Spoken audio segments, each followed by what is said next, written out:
These are the common mistakes that cause weight gain. Now, before I move on to this slide, there would have been about 60, 70 slides before this, guys. And there's a lot of information. And I don't expect you guys to remember all of it. But I do expect that you try and remember some of those things that are most relevant to you.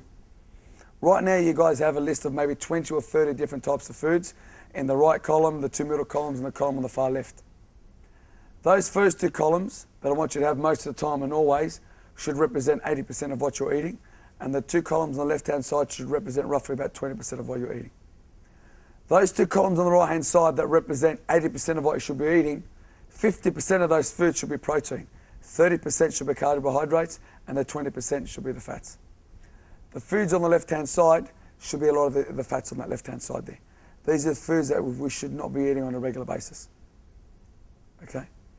We're now going to come to the common mistakes that cause weight gain. Some of these will be relevant to you. Some of these, all of these may be relevant to others. Let's look at the first one. And the first one is big meals late at night. And the problem with big meals late at night is that you don't need energy of an evening, you need energy in the morning. You need energy from the time you wake up to about dinner time. Because after dinner is when you're most inactive.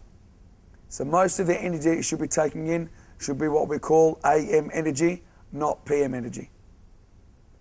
Second problem is overeating. And how do I know that we've overeaten? Because we can feel it. Generally want to sleep, we undo the buckle, there's so many things that go wrong that we know that's evidence that we've overeaten. I normally get most of you to open up your fist like this, put your hand over your fist, and then open up your hand like that. That's generally the size of your stomach, and that's generally how much you guys should be eating. If you can't fit in one serving all your food in the palm of your hand, you know you're overeating. Now, the more times you overeat, what happens to your stomach size? It starts to stretch, and then it stretches again, and stretches again, and stretches again. And suddenly we need to eat 2 fists, plus Billy's over here, and Stephanie's, I need 4 people's hands to fill me up. And as soon as we stop eating, so we cut down the food that we're eating, we have a stomach bug, may get sick, whatever it may be, the stomach will shrink again.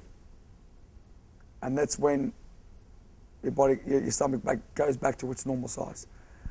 Now, I always use an analogy in these seminars about people with a stomach bug, and normally what happens is 2 or 3 days of not being able to eat because of the stomach virus, your stomach will shrink again. And as soon as you start eating, the amount of food that you eat becomes less. And that's because your stomach's gone back to its normal size. And then you force feed yourself and you stuff food down your face, and what starts to happen is the stomach starts to increase in size again. Now, I'm exaggerating by showing you big increases, but you understand what happens. All right? The next common mistake that causes weight gain is skipping breakfast.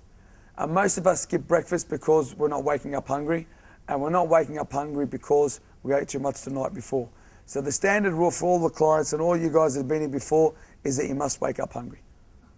If you're not waking up hungry, it means you've eaten too much the night before.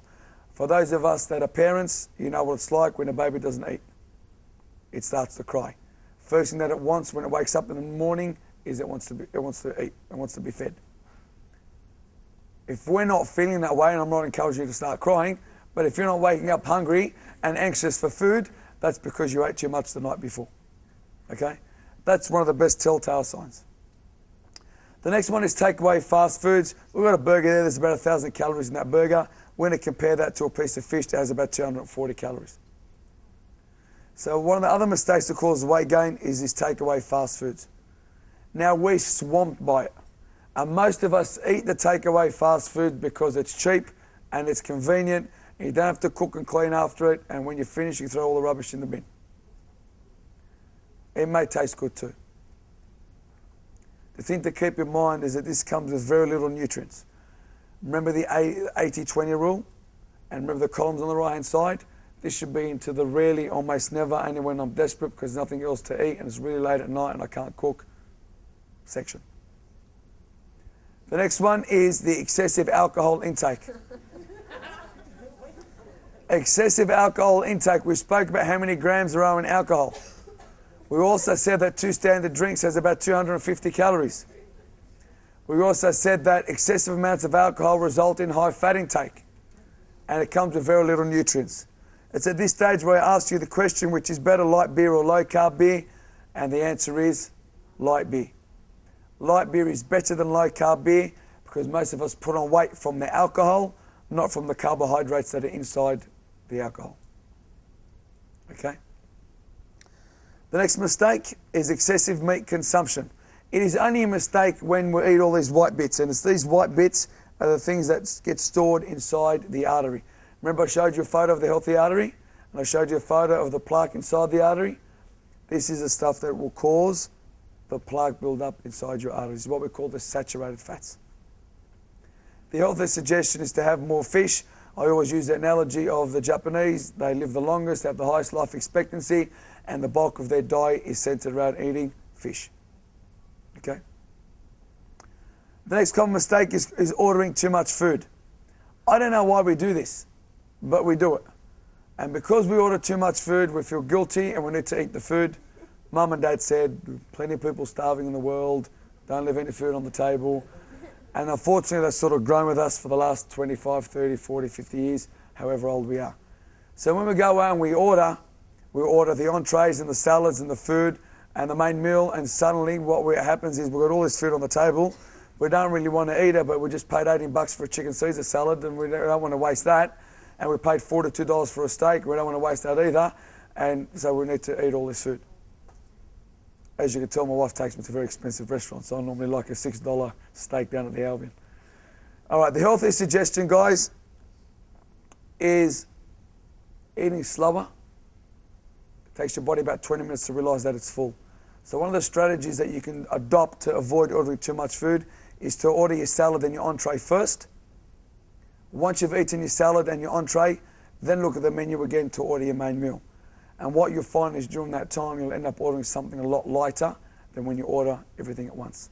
You come to a restaurant hungry, and you know what happens when you're hungry. Your eyes are bigger than your stomach. We order a lot more food than what we can handle. That's why they put all the chocolates and the chips at the end of the shopping aisle, right when you're about to pay, because after an hour and a half of walking, your blood sugar levels are down and you're craving something to eat. So what I'm going to ask you guys to do as one little strategy at the restaurant is to order your salad and order your entree, and once you've eaten it, then ask for the menu again, and then you can order your main meal. Also, talk while you eat. Don't rush to the table, and there's total silence for that 20 minutes where everyone scoffs the food down, because there's 7 people there and 8 pieces of chicken, and who's going to get that extra piece of chicken? So it's a race. And suddenly there's silence on the table because everyone really wants to see, and they know if they talk, they're going to miss out on that third potato. So slow down, have a discussion, have a conversation on the table. And you'll find that if you choose your food properly and you slow down your eating, you will tend to eat less. All right. 2 meals per day as opposed to 5 meals per day. We need to speed up our metabolism, and the best way to do that is to eat on a regular basis. We use the analogy of the roundabout and the merry-go-round, and the more times we spin that merry-go-round, the faster it'll go. We don't wait for it to stop and then get it going again. That's a lot harder. We need to keep that merry-go-round spinning on a regular basis. We get that metabolism going. We eat every hour and a half, every 2 hours, even if it's something small. It could be a handful of nuts, it could be a cup of berries, half an apple or a full apple or an orange, as long as that metabolism is ticking over. Okay? I'm being conservative when I say 5 small meals per day. I would probably have 7 to 8.